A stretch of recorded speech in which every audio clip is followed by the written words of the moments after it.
Pasemos a aquel. Y quien preside esta audiencia, Roberto Herrera Olivos. Han comparecido también mediante esta plataforma electrónica el señor fiscal adjunto de Temuco. Señor fiscal, buenos días. Muy buenos días, su señoría, señor presidente. Por la fiscalía comparece el fiscal adjunto Miguel Ángel Rojas. Le acompaña el fiscal Raúl Espinosa Pinto. Buenos días, señores fiscales. Vamos con la individualización en el orden ya preestablecido desde el inicio del juicio. Querellante número 1. Buenos días, magistrado, colegas, abogado querellante Sergio Gómez Villar. Por la querellante número 2. Buenos días, colega. Buenos días, magistrado. Alejandro Guzmán Díaz. Buenos días, magistrado. El abogado Víctor Marcelo Toledo Machuca. Buenos días, magistrado. Abogada Silvana del Valle Bustos.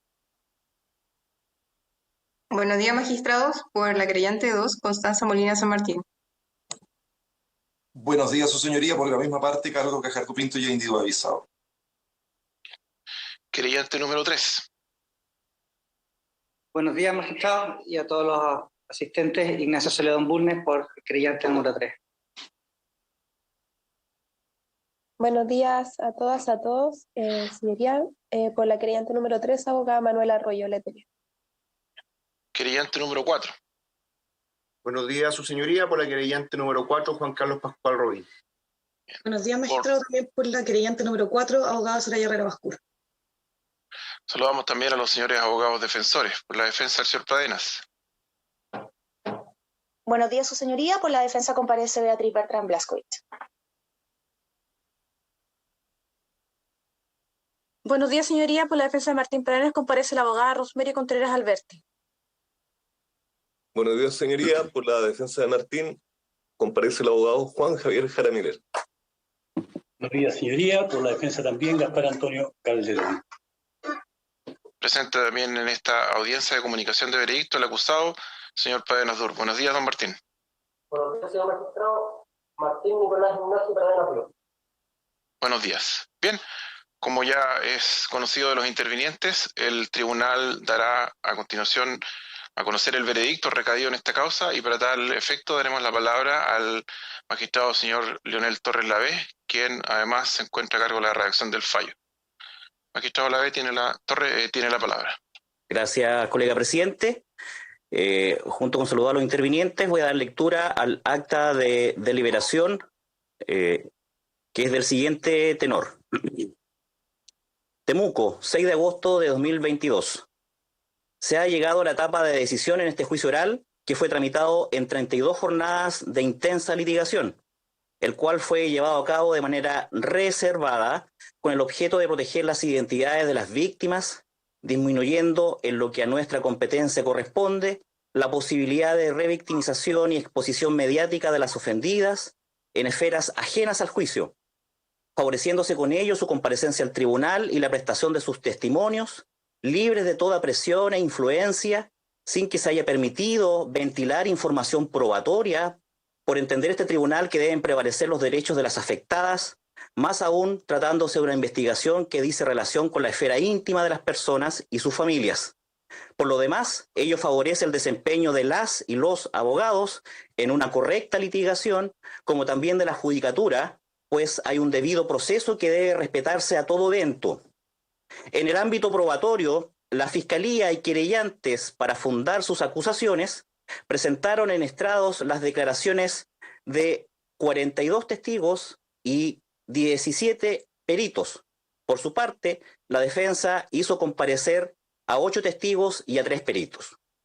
En este juicio se recibieron además pruebas de la más variada índole, evidencia material, videos, audios y pericias análogas, y todo ello en un juicio semipresencial que se desarrolló utilizando toda la tecnología disponible por parte del Poder Judicial, asegurando el ejercicio de los derechos probatorios de todos los intervinientes, en lo que fue fundamental el notable desempeño del equipo de funcionarios y funcionarias de este tribunal. En cuanto al objeto de la presente audiencia, cabe mencionar que las tesis de los intervinientes se han trabado en el ámbito teórico, probatorio y dogmático penal. Se escuchó cada una de sus alegaciones y luego de las fases procesales de rigor,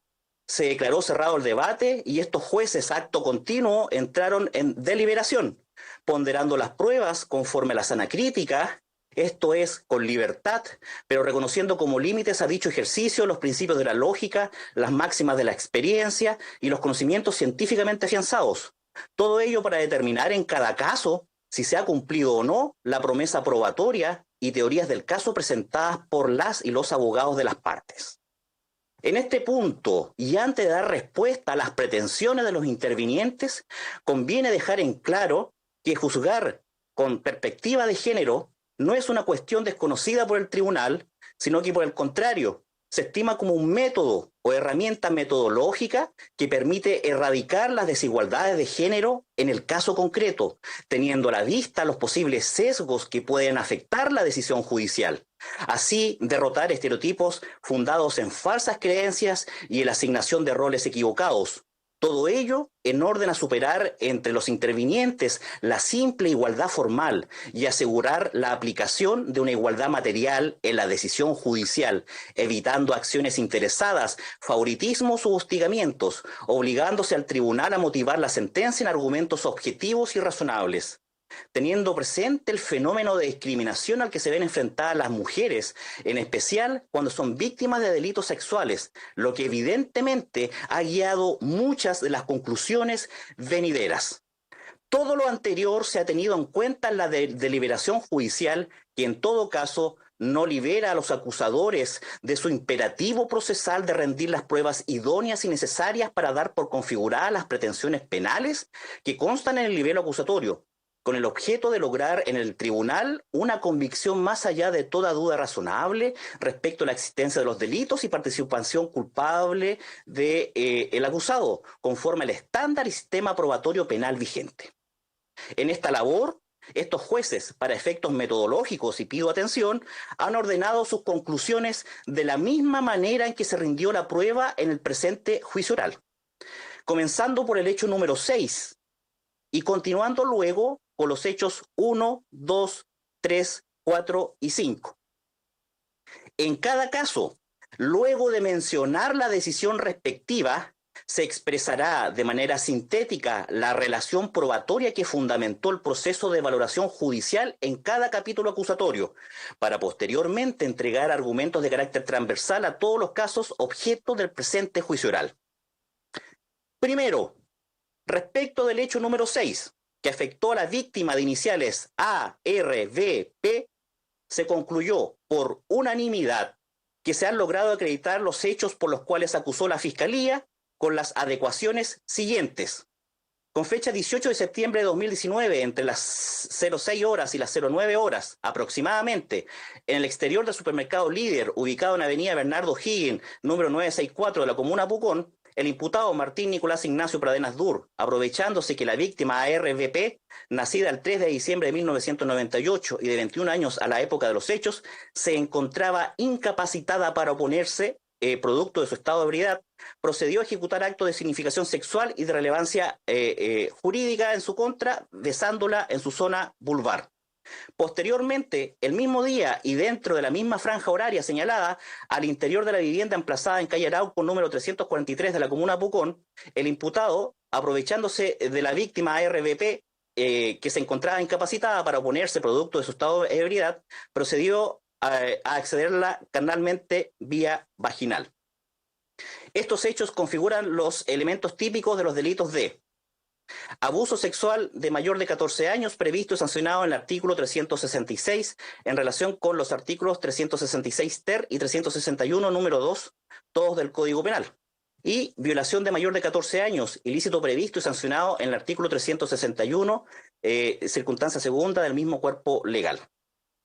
Ambos delitos se encuentran en grado de desarrollo consumado y en ambos al imputado le corresponde responsabilidad como autor ejecutor en los términos del artículo 15, número 1 del Código Penal, por lo que el veredicto respecto a estos hechos será condenatorio.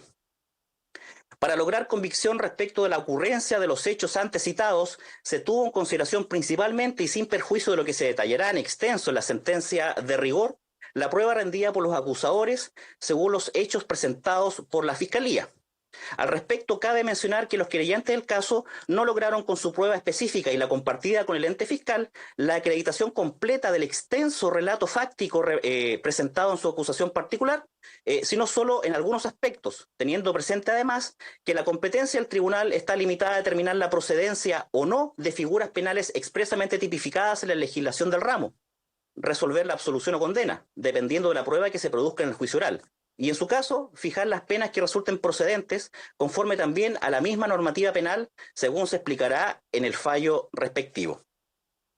Entrando derechamente en la ponderación probatoria de la tesis fiscal, se partió de la base del relato de la propia víctima, ARBP, cuya versión ha trascendido a su existencia física y ha sido posible por este tribunal escuchar su versión de los hechos de los que fue víctima, lo que constituye un primer indicio probatorio en esta causa a través de la prueba de naturaleza digital, con el primer audio, evidencia número 9 y documental número 39, en el que consta la comunicación telefónica con su amiga Consuelo Uribe, testigo número 6, quien le ratificó esta comunicación, siendo ella a quien la víctima le pidió ayuda, señalando que estaba violada y que necesitaba que la vayan a buscar, que no la abandonen, ratificando en estrados dicha testigo, la dinámica de esa conversación y de cómo fue a auxiliar a su amiga en compañía del testigo José Monge, quien se quedó con la víctima apenas salió de la cabaña, detallando ambos las circunstancias anteriores y posteriores al ocurrido. El testimonio de Uribe Orloff, quien recibió, como se dijo, la primera develación, fue incluso evaluado como fiable por la psicóloga Dayana Guzmán Romero, perito número 3. Los citados audios fueron periciados por el ingeniero acústico César Sáez. La versión de la víctima también quedó plasmada adicionalmente en otro audio, evidencia número 7, que fue grabado por el testigo Rodrigo Canario, expareja de esta, quien reconoció tal circunstancia en estrados y en los cuales consta que ella le develó la agresión sexual de la que fue víctima el 18 de septiembre de 2019. Las circunstancias en las que se produjo su incapacidad para oponerse y todo el sufrimiento que le causó y que luego detonó su fatal desenlace.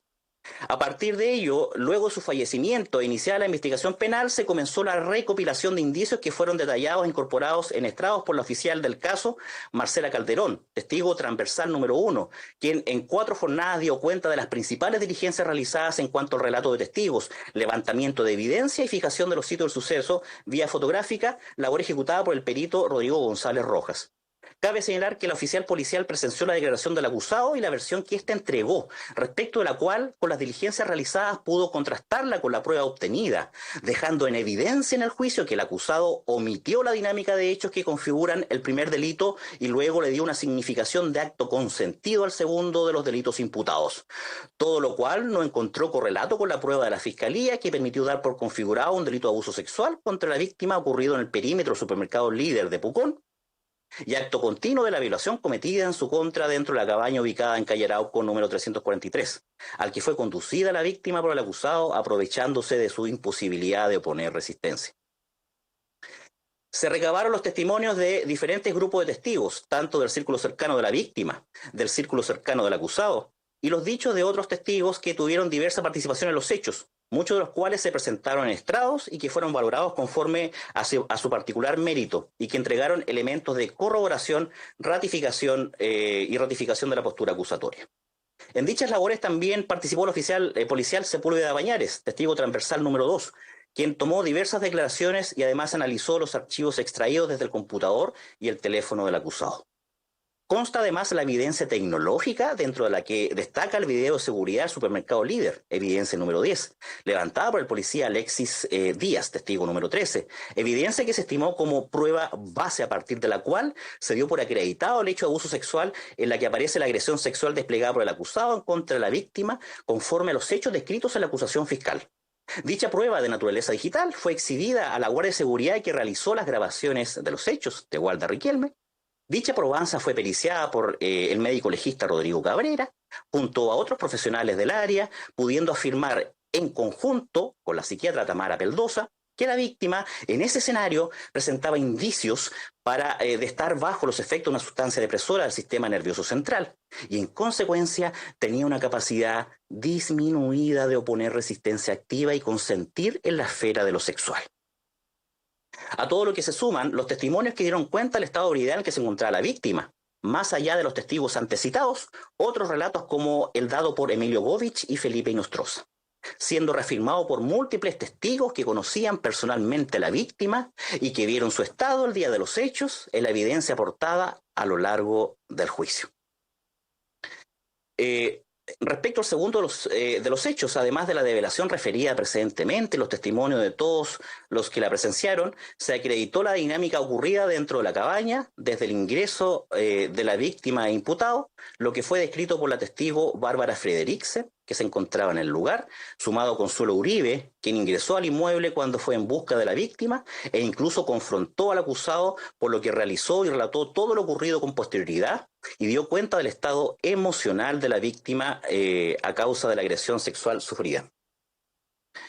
Por último, se rindió prueba respecto a estos hechos que rodearon el fallecimiento de la víctima, partiendo del testimonio de su madre, Marcela Parra Veloso, quien la encontró sin vida en su domicilio y mencionó las circunstancias anteriores y posteriores, la asistencia recibida por sus vecinos, Mauricio Poblete, Miriam Dusolín. Se presentó por el oficial de caso y el carabinero Marco Muñoz, quien dio cuenta del resguardo del sitio suceso. A su vez, el policía Daniel Araneda refirió las circunstancias del levantamiento de especies de la víctima, dentro de lo que destaca el teléfono personal de la misma, fuente de información relevante en la reconstitución de los hechos.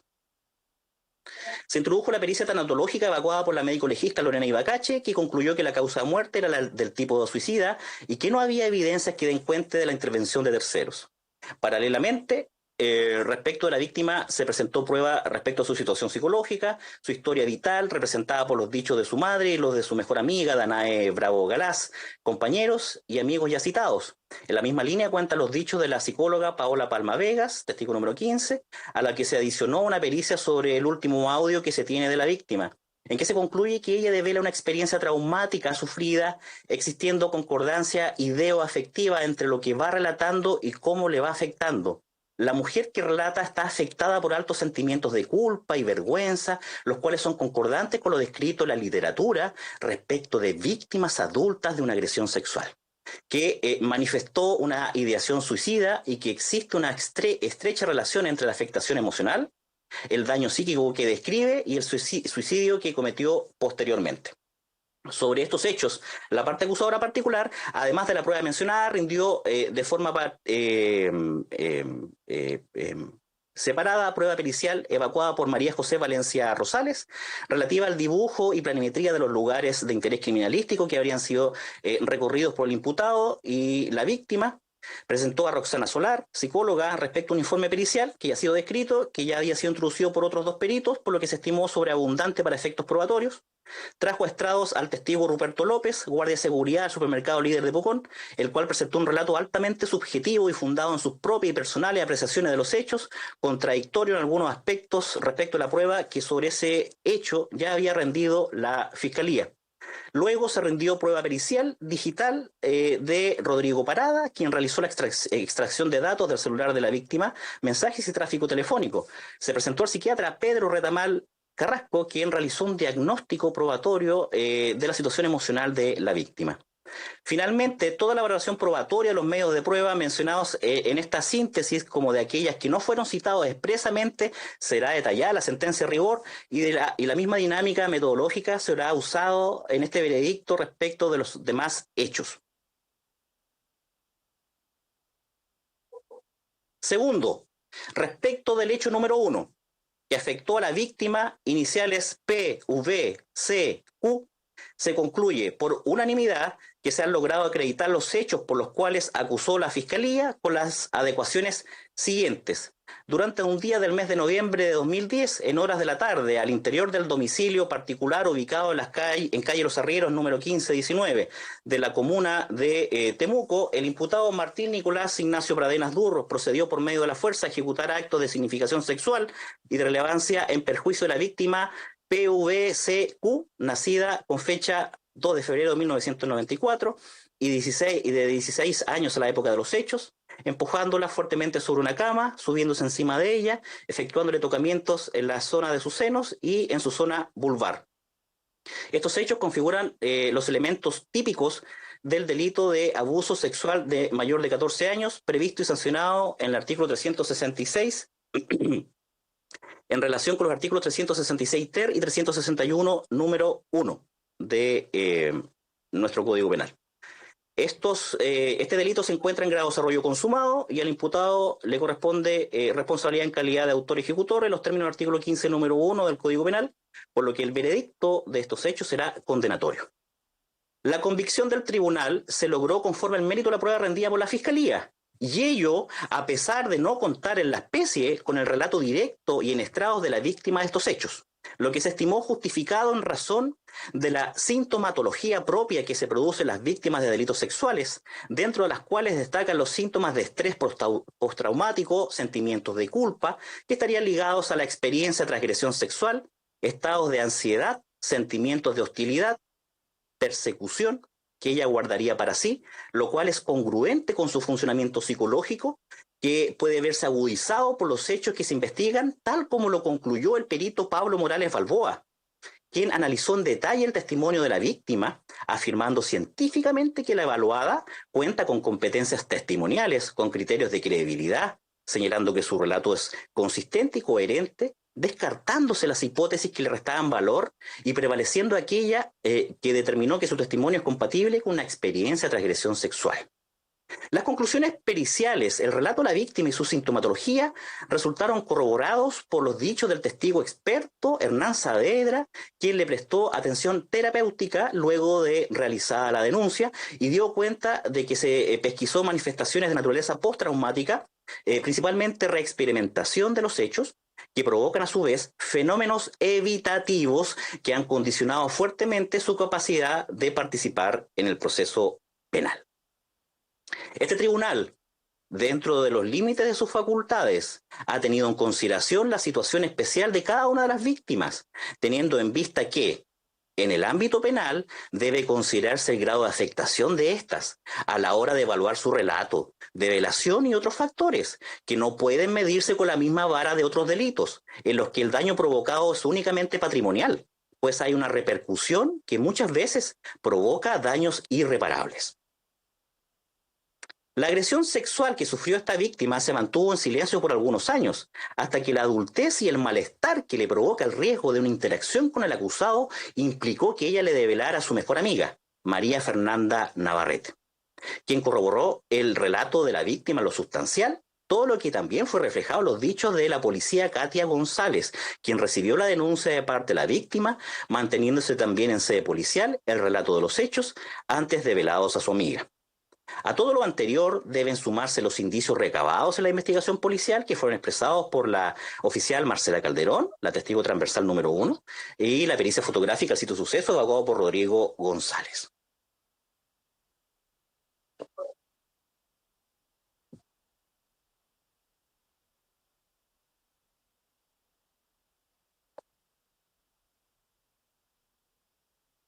Si me dan un momento, por favor.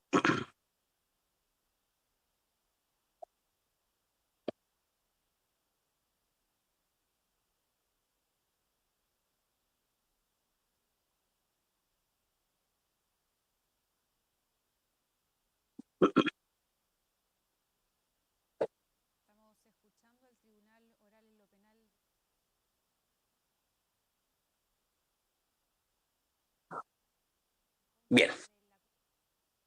Tercero, respecto del hecho número 2 que afectó a la víctima iniciales TVBR, se concluye por unanimidad que se han logrado acreditar los hechos por los cuales acusó la Fiscalía con las adecuaciones siguientes. Durante un día del mes de marzo de 2012, en horas de la noche, en el sector del jardín del domicilio ubicado en Paula Jara Quemada, 01640 de la comuna de Temuco, el imputado Martín Pradenas Dur procedió a ejecutar actos de significación sexual y de relevancia en perjuicio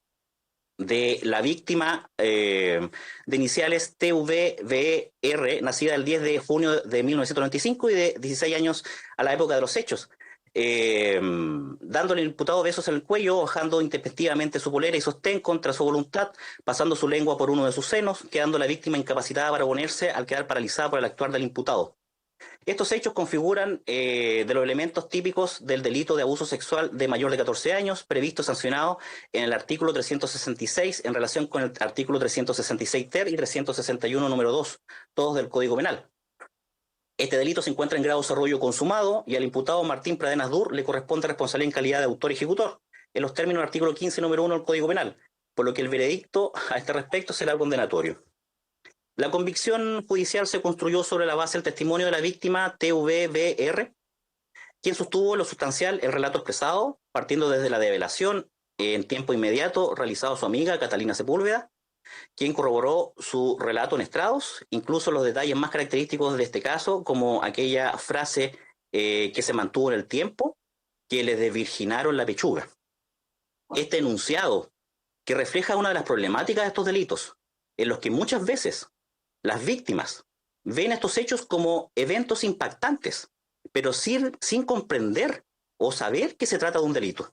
lo que es propio de la etapa evolutiva de una niña o adolescente, según se expresó por la perito Isabel Tapia Carrasco, quien analizó el testimonio y daño sufrido por la víctima, concluyendo que la misma cuenta con capacidades testimoniales para dar cuenta de sus experiencias. Su testimonio es compatible con una transgresión sexual por parte de quien se indica como autor, que cobra fuerza esa compatibilidad y que existe un elemento de daño que es posible asociar tanto a la situación denunciada como a otras situaciones en el continuo habitual de la peritada, descartándose las hipótesis de falso testimonio y cobrando fuerza el relato de la transgresión sexual aludida en el libelo acusatorio.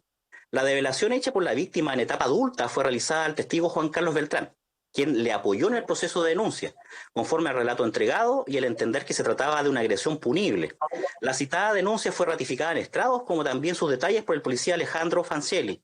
quien dio cuenta de sus labores, las labores realizadas en el presente caso, declaraciones de testigos, fijación del sitio del suceso y evidencia fotográfica.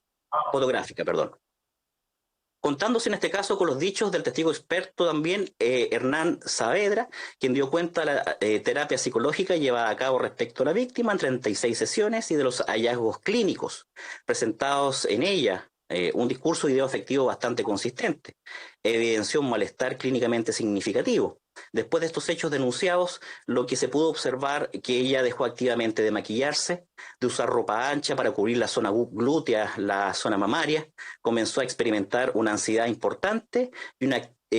activa evitación de ser vista y observada por hombres.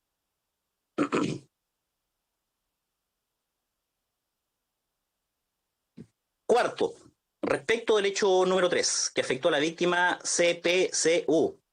Magistrado Torres. ¿Sí? Magistrado Torres, me da un segundo, por favor, disculpe. Solamente hacer la prevención a los intervinientes que están presentes en la audiencia, especialmente a la señora Arroyo y a la señora Molina, que esto no deja de ser una audiencia judicial, celebrada ante un tribunal. Hay que mantener, por favor, el decoro y el comportamiento adecuado que se condiga con la instancia procesal en la que estamos. De lo contrario, con uso de las facultades que tenemos como tribunal, vamos a ordenar el que salgan de la sala virtual. Adelante, magistrado Torres. Gracias, colega presidente. Continúo entonces respecto del hecho número 4. Lo voy a repetir para seguir el hilo. Respecto al hecho número 3, que afectó a la víctima de iniciales CPU-CU, se concluye por unanimidad que se han logrado acreditar los hechos por los cuales acusó la Fiscalía con las adecuaciones siguientes. Durante un día del periodo comprendido entre los meses de diciembre de 2012 y enero de 2013, en horas de la tarde, al interior del domicilio ubicado en calle Los Arrieros, número 1519, de la comuna de Temuco, el imputado procedió por medio de la fuerza y contra la voluntad de la afectada a ejecutar actos de significación sexual y de relevancia en perjuicio de la víctima iniciales CPCU, nacida el 28 de abril de 1999 y de 13 años de edad a la fecha de los hechos, empujándola sobre una cama, subiéndose encima de ella, besándola en la boca, sacándole la polera y el sostén para posteriormente proceder a besar la zona de sus senos. Estos hechos configuran los elementos típicos del delito de abuso sexual de menor de 14 años, previsto y sancionado en el artículo 366 bis en relación con el artículo 366 ter de ambos del Código Penal. Este delito se encuentra en grado de desarrollo consumado y al imputado Martín Pradenas Dur le corresponde responsabilidad como autor y ejecutor en los términos del artículo 15, número 1 del Código Penal, por lo que el veredicto a su respecto será condenatorio. La conclusión judicial se funda en este caso en el testimonio de la víctima CPCU,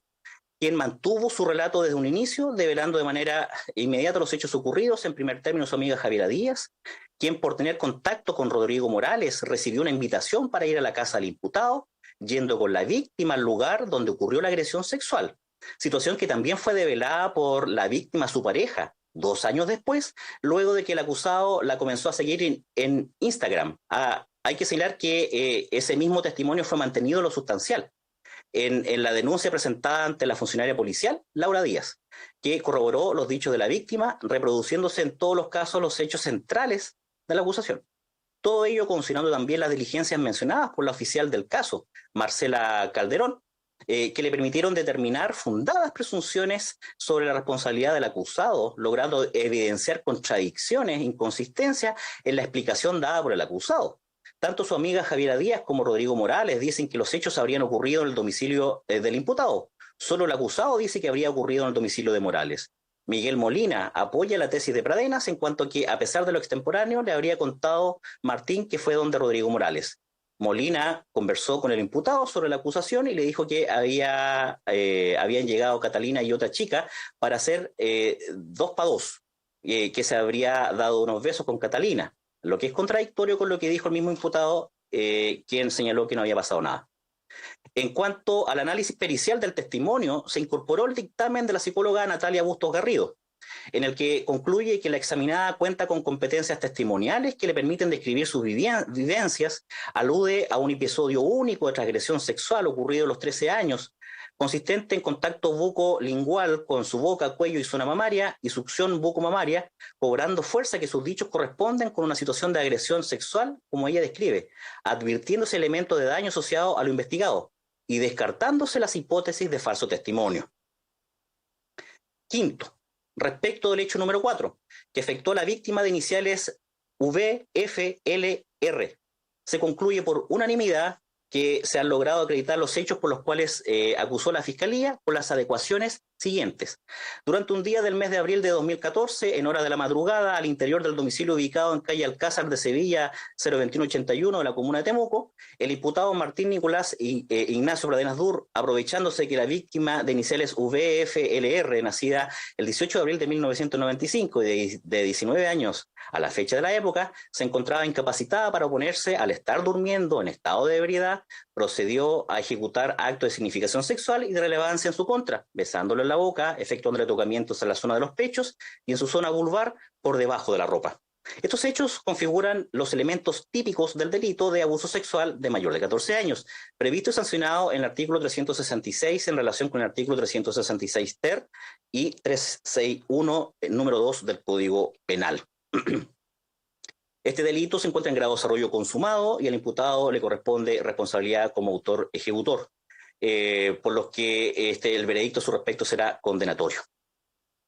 En este caso, la convicción condenatoria se construyó conforme al relato entregado por la misma víctima, quien detalló el episodio vivido y la manera en la que fue abordada por el acusado mientras se encontraba durmiendo junto a su amiga, Carla Schuster, quien ratificó la situación sufrida por la víctima, de cómo vio al acusado junto a ella y el posterior estado de esta, quien develó de manera inmediata, manteniendo sus ropas desarregladas y su pantalón desabrochado.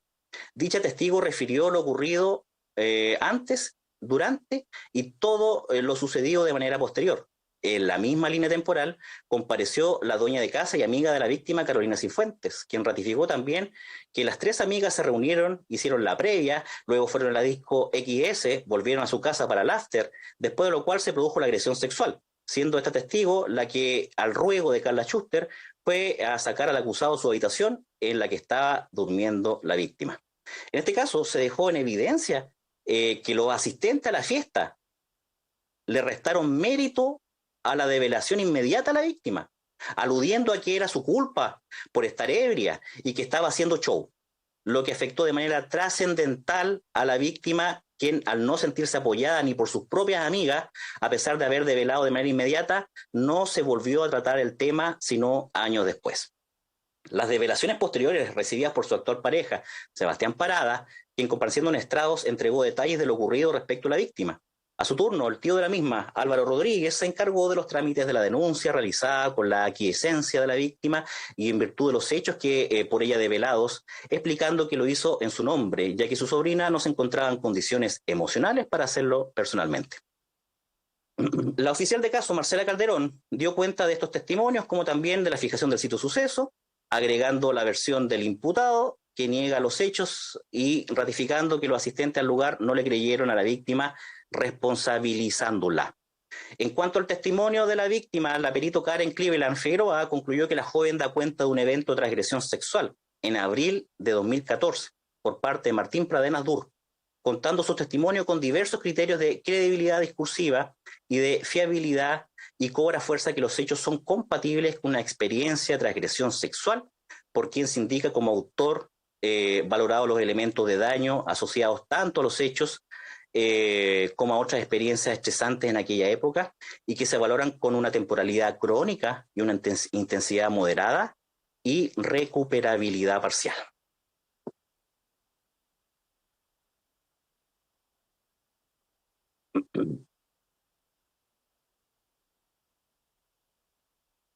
Sexto, respecto del hecho número 5, que afectó a la víctima de iniciales FVMO, se concluye que se han logrado acreditar los hechos por los cuales acusó la Fiscalía con las adecuaciones siguientes. Con fecha 24 de noviembre de 2018, en horas de la madrugada, en el domicilio particular ubicado en calle Los Arrieros 1551 de la comuna de Temuco, el imputado Martín Nicolás Ignacio Pradenas Dur, aprovechándose que la víctima de iniciales FVMO, nacida con fecha 30 de junio de 1998 y de 20 años a la época de los hechos, se encontraba incapacitada para oponerse producto de su estado de ebriedad, procedió a tomarla fuertemente de sus muñecas para posteriormente accederla carnalmente vía vaginal. Estos hechos configuran los elementos típicos del delito de violación de mayor de 14 años, ilícito previsto y sancionado en el artículo 361, número 2 del Código Penal. Este delito se encuentra en grado de desarrollo consumado y al imputado le corresponde responsabilidad en calidad de autor ejecutor en los términos del artículo 15, número 1 del Código Penal, por lo que a su respecto el veredicto será condenatorio. En el presente caso se tuvo en consideración por el tribunal la prueba contextual que fue rendida en estrados en primer término por la oficial policial Civil Medina, quien recibió la denuncia de parte de la víctima. Ello sin perjuicio de que de manera anterior la víctima le relató estas circunstancias a su madre, la testigo Ledith Ojeda Barría, quien reconoció de los hechos ocurridos de manera general, al menos en un primer momento, atestiguó sobre el estado emocional de la víctima y su negativa a detallar los hechos e incluso denunciar lo ocurrido y toda la sintomatología sufrida posteriormente. En el mismo sentido, respecto a los acontecimientos vividos, la víctima se los contó a la testigo Ailén Enríquez, quien compareció a estrados a ratificar su versión de los hechos. Luego, sobre las circunstancias de la fiesta en la que se produjeron los hechos denunciados, prestaron declaración Florencia Toiber, Sofía Gajardo, quienes dieron cuenta que intentaron irse en conjunto con la víctima, pero ésta habría insistido en quedarse en el lugar, por lo que sus amigas desistieron y se fueron sin ella. La víctima, FVMO, declaró en el juicio lo que le ocurrió en la madrugada del día 24 de noviembre de 2018. Detalló con claridad, sin añadir nada a su relato, estimándose sincero y vivencial, aceptando que solo tenía recuerdos parciales, pues estaba en estado de ebriedad, que tenía dos imágenes de los hechos. La primera, mientras era penetrada por el acusado, que la tenía tomada de las muñecas y que no se detuvo a pesar de sus peticiones en tal sentido. Y luego, estando sobre él, intentó parar la agresión sexual, incluso rasguñándolo. Dicho testimonio, que quizás para la gran mayoría podría ser descartado, conforme al entendimiento colectivo que presume muchas veces un consentimiento en quien se encuentra ebria o quien se va de fiesta, lo cierto es que para analizar este caso y los ya citados, se requiere llevar a cabo un ejercicio orientado a la eliminación de sesgos que dejan a las mujeres en una situación de vulnerabilidad, casi castigándolas por llevar a cabo conductas que en el sexo opuesto son muchas veces ejemplos de masculinidad. En consecuencia, para analizar el testimonio de la víctima, debe partirse de la base que no puede accederse carnalmente o tocar a una mujer sin su consentimiento, y no puede presumirse que ella lo ha permitido por el solo hecho de estar ebria. Nadie puede sentirse autorizado para ingresar a la esfera de intimidad sexual sin que la mujer se lo permita. No son válidos argumentos basados en la vestimenta, comportamiento o estar bajo la influencia del alcohol o de alguna otra sustancia que afecte el sistema nervioso central de una persona.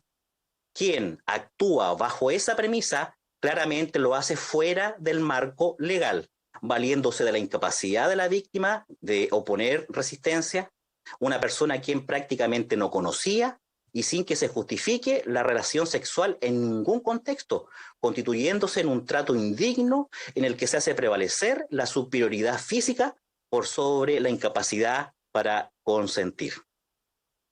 En tal sentido, la víctima relató hechos ocurridos en un contexto de actos no consentidos, llevados a cabo dentro de una especie de bodega, situación que en primer término contó a su madre, pero como una situación imprevista, casi sin tener conciencia en ese primer acto de lo que de verdad había ocurrido. Luego, al ducharse, al ver los rasguños que tenía en su cuerpo, los moretones en sus muñecas, el dolor en su zona vaginal, dándose cuenta en ese momento que había sido violada, señalando que allí el llanto que tuvo fue muy diferente. Entendió lo que realmente había ocurrido y que si bien socialmente quiso bajarle el perfil buscando conseguir la pastilla del día después para que esta situación no trajera más consecuencias, pero esas consecuencias quedaron ineludiblemente en ella, con sintomatología que no fue posible controlar, un impacto inmediato en su conducta que la llevó al aislamiento social, problemas académicos con pares y profesores, un encierro y limitación en el consumo del alcohol, desgano, aumento de peso y otros síntomas que reflejaban su verdadero sentir, aquel que la llevó a poner término a las amistades que, según ella, la dejaron a su suerte esa noche, permitiendo que quedara sola con el acusado en su evidente estado de vulnerabilidad. Por otro lado, quedó en evidencia que la atención de salud que recibió no fue el adecuado frente a una matrona que, en vez de indagar en lo ocurrido, sin darse el tiempo para explicar la diferencia entre un acto consentido y uno que no lo es, lo dejó a criterio de la misma víctima. Luego, en el ámbito policial, se enfrentó a preguntas rutinarias, propias de cualquier diligencia, es decir, no tuvo la oportunidad de contar lo que le había ocurrido, pues aquí no se trata de información sumaria, se requiere de asegurar las condiciones mínimas para que una persona pueda develar una de las afectaciones más graves que se puede vivir, como es una violación. Cabe mencionar al respecto que esta situación ha sido recogida legalmente en la Ley 21.057 sobre entrevista videograbada y declaración judicial de niños, niñas y adolescentes. Existe allí una razón que, si bien no aplica a mayores de edad, tiene una justificación lógica en el mismo sentido. La víctima, de manera valiente y aún en proceso de recuperación psicológica, se presentó en estrado a contar su historia de una manera creíble y libre de elementos que pudiesen hacer desconfiar del mismo. No hay indicio de falso testimonio, ánimo ganancial, venganza u otro motivo, diverso a aquel destinado a atestiguar el delito del cual fue víctima.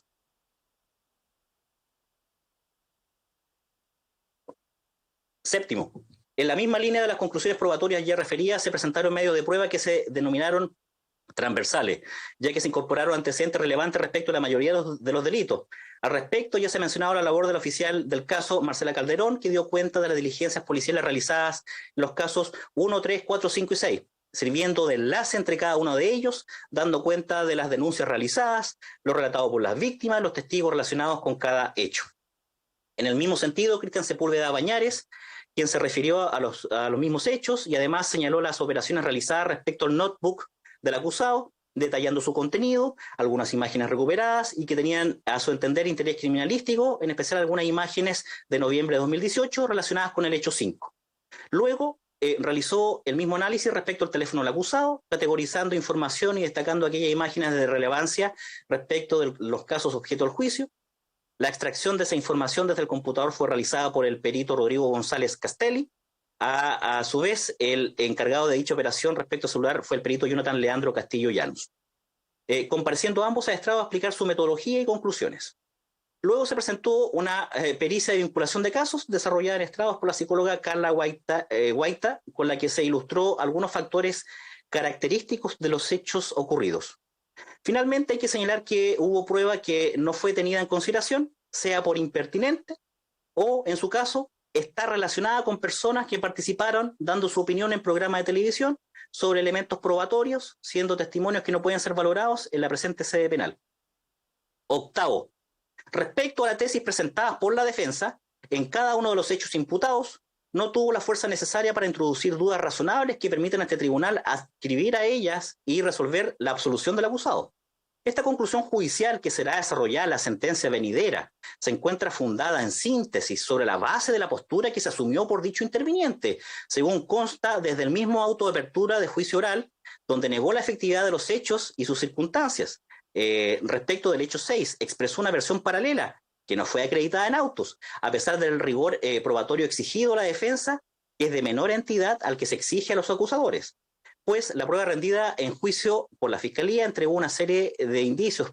a partir de testimonios y luego dictámenes periciales que permitieron concluir que la víctima se encontraba incapacitada de consentir en la esfera de lo sexual, según aparece también de la prueba tecnológica presentada en juicio, que fue complementada por la demás prueba rendida al efecto. En el mismo sentido, la defensa no pudo contrarrestar la fuerza probatoria relativa a la causa de muerte de la víctima, pues a pesar de realizarse una serie de críticas y objeciones a la diligencia de resguardo del sitio suceso, la fijación del mismo, el análisis policial del cadáver y luego la autopsia realizada, presentándose el efecto del perito Williams Aguilar Navarro, cabe señalar que sus conclusiones no tuvieron mérito suficiente para superar la contundencia de la pericia tanatológica de la médica Lorena Ibacache Muñoz, quien ex ante explicó cada una de las razones por las cuales estaba en presencia de un suicidio, conforme a los hallazgos encontrados en el cuerpo de la víctima, descartándose la acción de terceros en el hecho.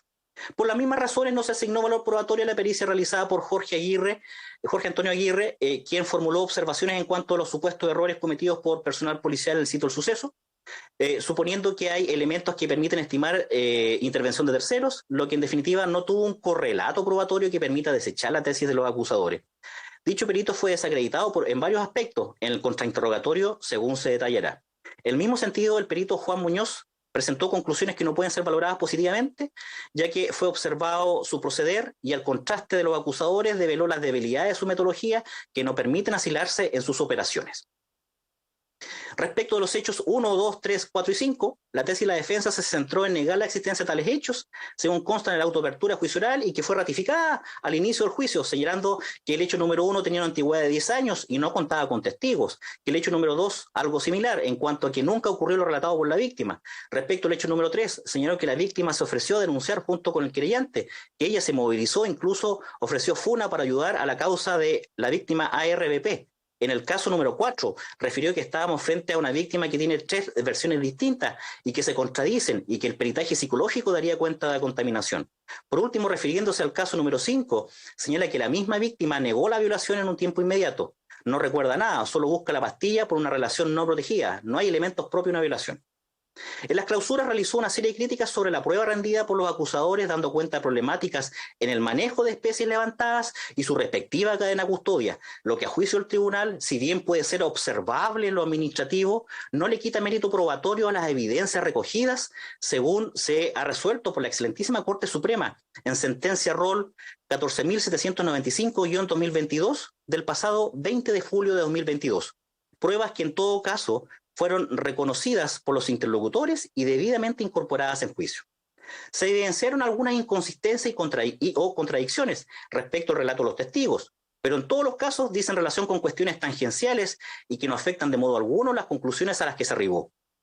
Sobre estas aseveraciones, a pesar del ejercicio de la defensa técnica, en rigurosos controles de los testimonios y extensos contrainterrogatorios, sumado a la prueba rendida por la defensa, como se ha ido adelantando, no se logró evidenciar aquellas circunstancias aludidas por la interpretación dada por dicho interviniente, atendida la contundencia de la prueba de los acusadores, que permitieron configurar en cada uno de los casos los elementos típicos de cada uno de los delitos en los que se fundó el libelo acusatorio. La testimonial rendida por la defensa dice relación con algunos extremos de los hechos investigados que no permiten configurar una duda razonable, pues los testigos policiales no intervinieron en el desarrollo de la investigación y demostraron no tener suficiente conocimiento de los temas sobre los que se les interrogó. Mientras que los testigos civiles no entregaron una información razonada que permita, por su único mérito, derrumbar las conclusiones probatorias logradas por la actividad probatoria de los acusadores. En definitiva, no se logró probar una coordinación sospechosa, una confabulación entre las víctimas y el querellante del caso número 6, tesis deslizada ya expresa, ya implícitamente por la defensa, porque si bien efectivamente estuvieron en contacto, incluso antes de las denuncias, ello no permite invalidar cada uno de los casos, calificarlos de falsas denuncias, de relatos inventados. Este tribunal tiene en consideración, como se adelantó, la perspectiva de género, que permite estimar que la alegación de la defensa en este punto ha sido construida sobre la base de un estereotipo sobre las mujeres como intrínsecamente mentirosas o como intrínsecamente no confiables, creyendo erradamente que es probable que mientan en caso de violencia sexual. Eso es lo que trasciende de su argumentación. Al respecto, debe tenerse presente que estamos frente a 3 víctimas menores de edad, y en ella resulta válido tener la fenomenología de las agresiones sexuales infanto-juveniles, que son un fenómeno de gran relevancia en la actualidad, por la magnitud del problema y el impacto que genera en la sociedad, pero por sobre todo, por el daño psicosocial y las devastadoras consecuencias que provocan en las víctimas. Las agresiones sexuales se consideran una forma de violencia sexual, en la que se incluye como elemento esencial el uso de la fuerza o del poder dirigido hacia fines sexuales y que la víctima no ha consentido. Sobre este punto es relevante traer a colación que las investigaciones dan cuenta de que los niños víctimas a menudo no develan o presentan importantes demoras en la develación e inclusive muchas personas no comunican el contenido de la agresión hasta la edad adulta o solo al ser preguntados en el marco de estudios. Las otras 3 víctimas fueron agredidas mientras se encontraban en la imposibilidad de ponerse, bajo la influencia del alcohol e incluso en estado de somnolencia. Circunstancias que no permiten presumir consentimiento, deducirlo, ni dan pase libre para utilizar a la víctima con fines de autosatisfacción sexual, pues está frente a un ser humano cuya dignidad no puede ser sobrepasada por encontrarse ella en esa situación. En todos los casos, el lamentable deceso de la víctima ARBP marcó un lugar seguro, como muchas de las otras víctimas señalaron en estrados, para poder contar lo sucedido sin miedo, lo que tiene sentido desde que existen lamentables factores comunes. 2 puntos. Se normalizó lo ocurrido. Se pensó que era normal recibir ese tipo de tocaciones. Se estimó que nadie les creería teniendo presente que el acusado era una persona popular entre sus pares, que las culparían por exponerse a ese tipo de situaciones. Todo ello refleja una sociedad con graves estereotipos de género. 9. Respecto de la alegación de prescripción de la acción penal respecto de los hechos 1, 2 y 4, será rechazada tal alegación partiendo de la base que, conforme al artículo 96 del Código Penal, la interrupción de la prescripción se fundamenta en la comisión de nuevos crímenes o simples delitos, sin necesidad de que exista una sentencia firme, conforme a lo razonado por Matus, que refiere que nada impide que esa sentencia condenatoria sea la misma que declara la interrupción. El mismo sentido, la excelentísima Corte Suprema, Rol 2876-2019, sentencia del 9 de abril de 2019. 10. Que del mérito de las alegaciones presentadas en estrado y de las mismas probanzas rendidas, se concluye que en la especie no concurren circunstancias modificatorias de responsabilidad penal inherente a los delitos, al no haberse configurado las hipótesis legales invocadas ni reunido prueba idónea al respecto. Todos estos razonamientos, en todo caso, serán desarrollados en extenso en la sentencia que se dictará al efecto. En consecuencia, se dictará respecto al acusado Pradenas Dur, sentencia condenatoria como autor de 4 delitos de abuso sexual de mayor de 14 años, 1 delito de abuso sexual de menor de 14 años y 2 delitos de violación de mayor de 14 años, todos en grado de desarrollo consumado, todos ya individualizados en lo precedente. La sentencia, por último, en aplicación del plazo establecido en el artículo transitorio 5 de la Ley 21.394 sobre reforma al sistema de justicia y régimen excepcional, será dada a conocer en la audiencia del próximo viernes 26 de agosto de 2022. 26 de agosto de 2022, a las 14 horas, por vía remota Zoom. Los intervinientes y el acusado deberán conectarse de manera telemática a través de la plataforma digital respectiva. Redactará el fallo quien habla, magistrado Leonel Torres Lavé. 190-111-87-57-55-5.